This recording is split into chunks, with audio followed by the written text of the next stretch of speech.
We are going to be talking about Xiaomi. Xiaomi are saying that they are now officially bringing out, and they're going to start mass producing their third generation under display camera for the selfie on their premium smartphones. And I've got a blog post from Xiaomi themselves here, something that they made official. We're going to go through that and talk about putting the nail in the coffin, finally on the notch.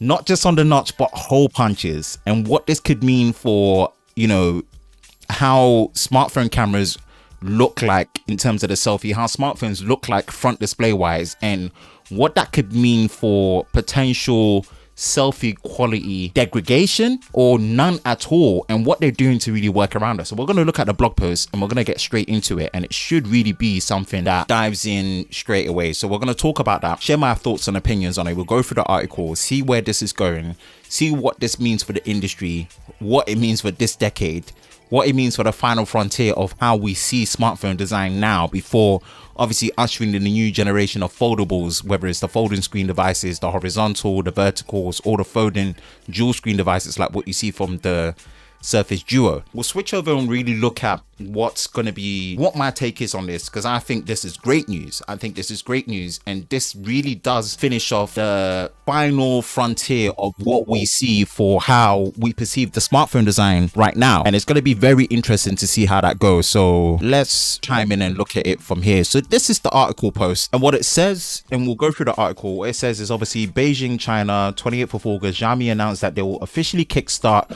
mass production of the smartphones equipped with third generation under display camera next year. This marks Xiaomi's latest strategy step towards the high-end smartphone segment, bolstered by the company's continuous technological innovation, which I kind of have to agree that this is innovative stuff. So Xiaomi's high-end product strategy stems from the technical advancements.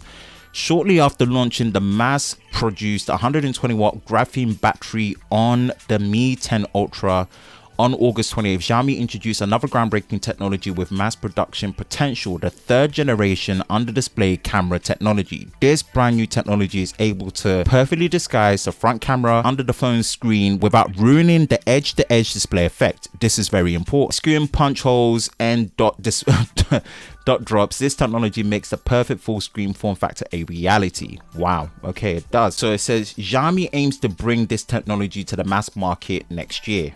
Okay, based on a brand new pixel arrangement solution, Xiaomi's third generation under display camera also adopts a special circuit design to hide more components under the RGB subpixels to further increase the light transmittance of the under display screen area, combined with Xiaomi's self-development optimizing algorithm. I love stuff like this. Everything just sounds so nerdy and technical, and I love stuff like that. The new under display camera offers a fully updated photography experience matching the image performance of conventional front cameras. That is where I really want to see that tested. That's why I really want to see that tested. And you know, Xiaomi was founded in April 2010, and this is something that they're really wanting to celebrate.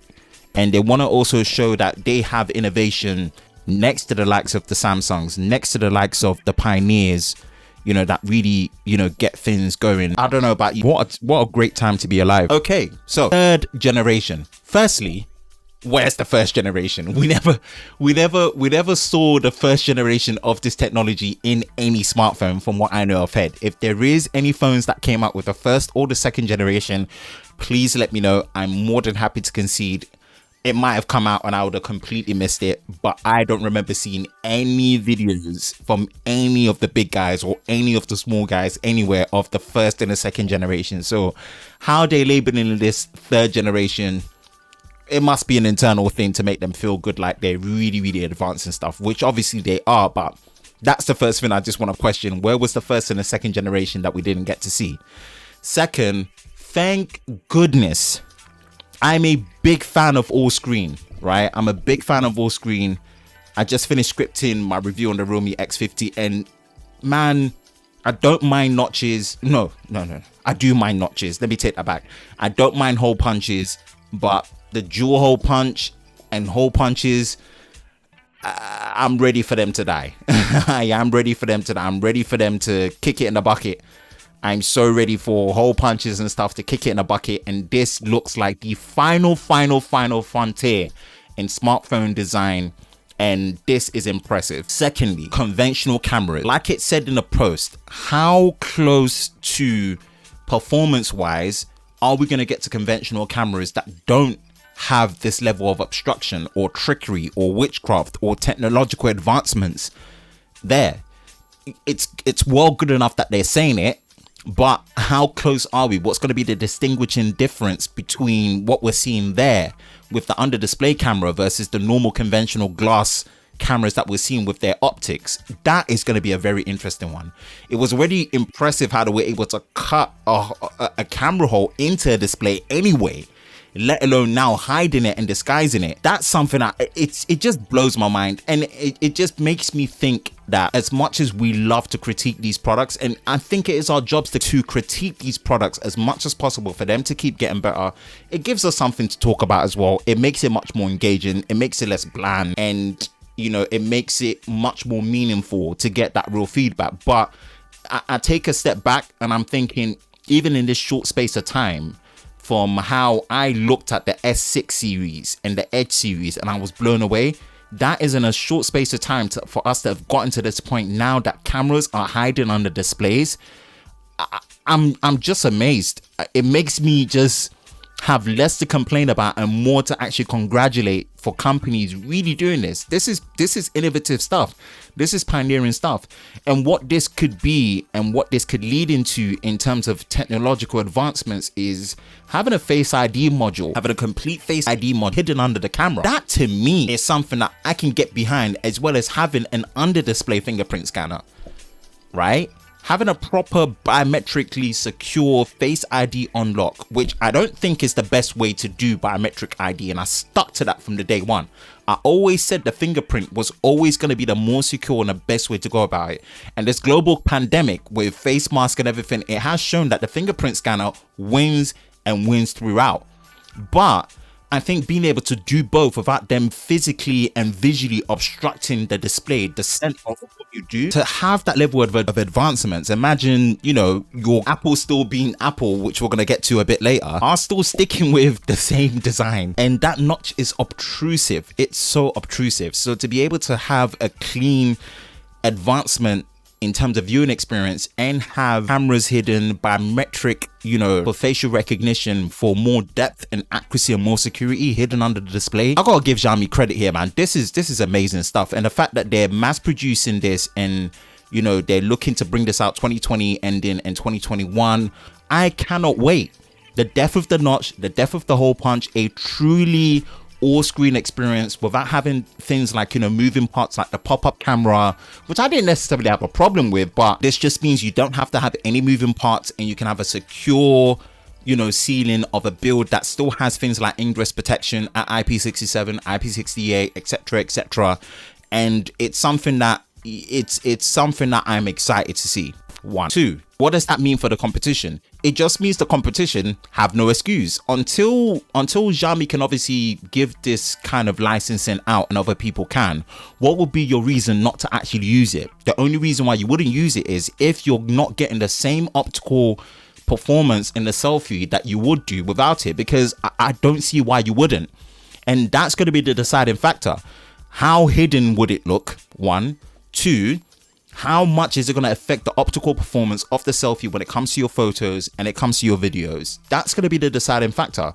And I think even just to get to this point, I'm impressed. I'm genuinely impressed. Now, mass produce it, put it in a smartphone, and let's see what it's got to offer. Those are my only concerns looking at this. I can't see anything of this not being good news for us consumers. Last thing I want to touch on is character in aesthetics. How will smartphones in terms of design stand out now that you can't use the hole punch to distinguish the look of your smartphone? That's going to be another thing. I think now it's going to be so special. It's almost like, I like to use funny analogies. If you guys watched the first Incredibles movie when you had Syndrome as the villain and he said he will sell all his inventions and all his toys, everyone has powers, and once everyone has powers and once everyone feels special, then no one will be.